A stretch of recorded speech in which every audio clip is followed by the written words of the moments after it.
Assalamualaikum warahmatullahi wabarakatuh.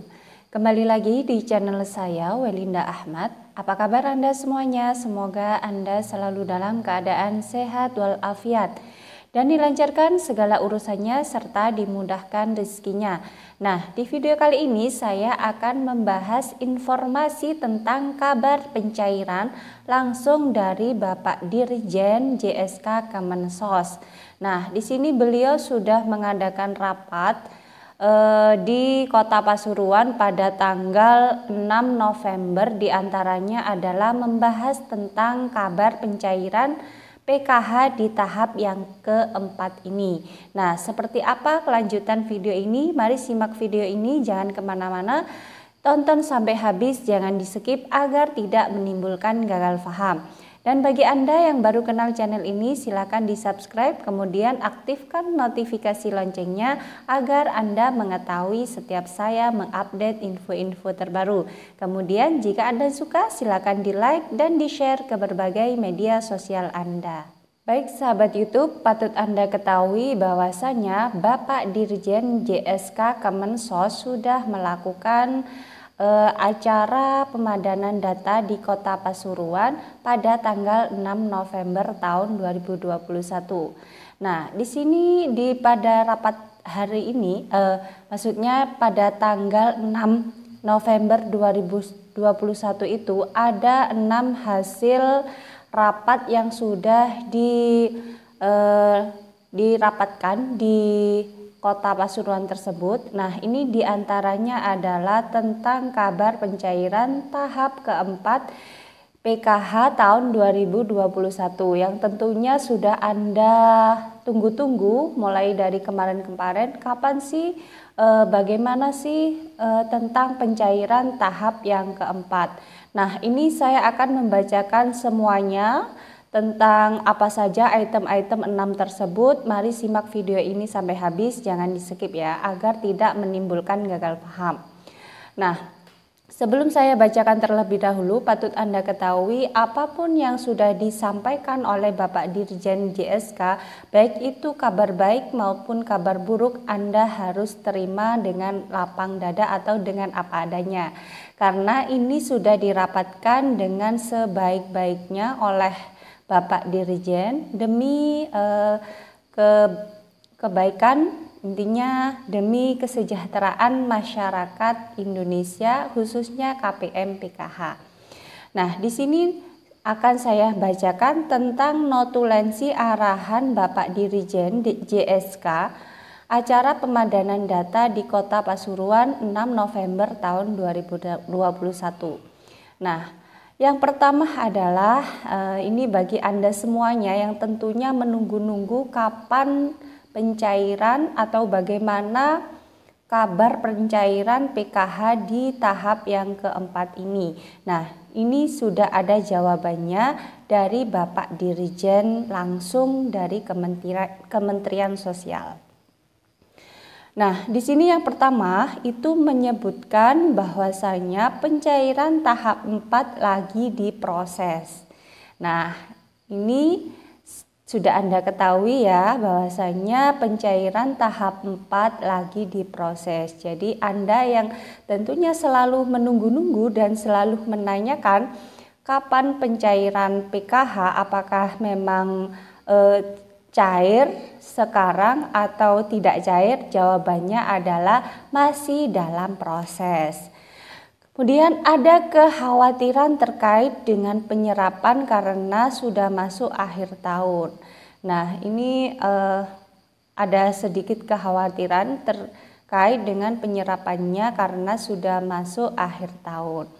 Nah, itu informasi yang pertama terkait pencairan tahap 4, yaitu lagi dalam masa proses. Jadi Anda harap sabar menunggu, semoga saja prosesnya ini segera terlaksana sehingga bisa dicairkannya secara secepatnya.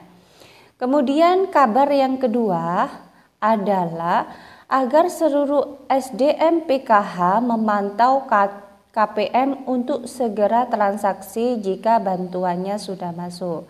Nah, apabila nanti bantuannya sudah masuk, itu para pendamping PKH termasuk saya sendiri itu harus memantau. Jika bantuannya sudah masuk, harap segera diambil bantuannya. Karena bantuan ini tidak boleh mengendap di ATM PKH-nya masing-masing, harus segera diambil semuanya. Karena kalau tidak diambil semuanya, maka akan diblokir oleh Kementerian Sosial dan dananya akan dikembalikan lagi kepada kas negara.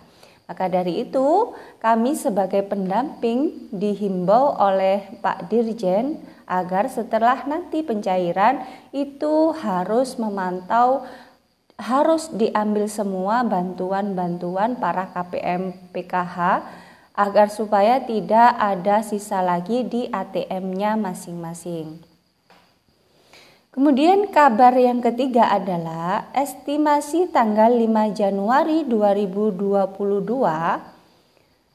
jika tidak terserap bantuannya akan kembali ke kas negara. Nah, seperti yang saya sebutkan tadi, jika sampai dengan tanggal 5 Januari itu bantuannya Anda belum juga diambil atau belum juga dihabiskan, maka sampai dengan tanggal 5 Januari 2022 tersebut itu akan dikembalikan ke kas negara.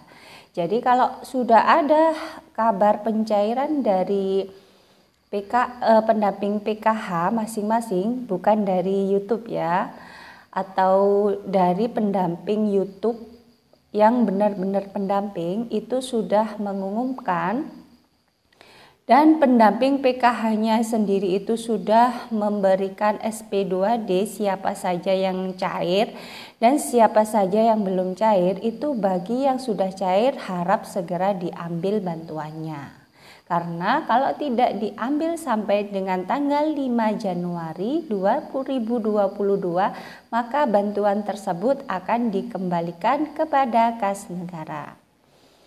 Kemudian yang keempat, informasi yang keempat adalah jika ada faktor geografis sulit, maka Dinas Sosial bisa minta bank melakukan penyaluran komunitas. Jadi ini bagi daerah-daerah yang tempatnya itu sulit dijangkau, maka Dinas Sosial bisa meminta Bank Himbara tersebut untuk melakukan penyaluran komunitas. Jadi bisa Dinas Sosial itu meminta kepada pihak-pihak Bank Himbara tersebut. Kalau kebetulan di Banyuwangi adalah bertepatan Bank BTN yang menyalurkan bantuan PKH, itu meminta kepada pihak bank untuk menyalurkan, mendatangi tempat-tempat yang sulit dijangkau tersebut untuk melakukan pencairan dana PKH. Jadi pihak banknya itu harus datang ke rumah-rumah orang yang tempatnya itu sulit dijangkau dan ditransaksikannya, kemudian dicairkannya bantuan PKH tersebut oleh petugas banknya.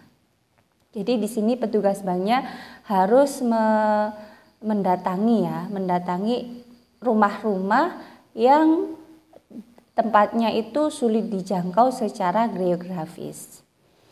Kemudian yang kelima, terkait pemutakhiran data KPM PKH, silakan lakukan secara manual melalui Excel Dinas Sosial, yakni Dinas Sosial bersurat ke JSK untuk dianalisa dan diteruskan ke Pusdatin. Jadi ini mengenai tentang pemutakhiran data. Itu sekarang harus dilakukan secara manual. Kalau dulu bisa dilakukan secara online, jadi dari pendamping sosial langsung kepada Kemensos itu, maka sekarang harus melakukan secara manual. Misalkan ada perubahan komponen di dalam PKH tersebut. Misalkan ada yang sudah lulus, ada yang sudah melahirkan, ada yang dari SMP ke SMA, dari SD ke SMP, atau dari balita ke SD. Nah, itu kan suatu perpindahan atau penambahan komponen ya. Jadi dimutakhirkan itu secara manual melalui Excel yang dikirimkan kepada Dinas Sosial, kemudian bersurat ke JSK, kemudian oleh JSK dianalisa dan diteruskan ke Pusdatin. Jadi sekarang agak lebih banyak ribetnya ya. Kalau dulu langsung dari pendamping sosial langsung kepada Kementerian Sosial. Kalau sekarang tidak, dari pendamping harus bersurat melalui Dinas Sosial melanjutkan ke JSK, kemudian dari JSK itu dilanjutkan, dianalisa dan diteruskan ke Pusdatin. Itu informasi yang kelima. Kemudian informasi yang keenam, saat ini sedang disusun dasar hukum Perpres untuk pendamping pembangunan.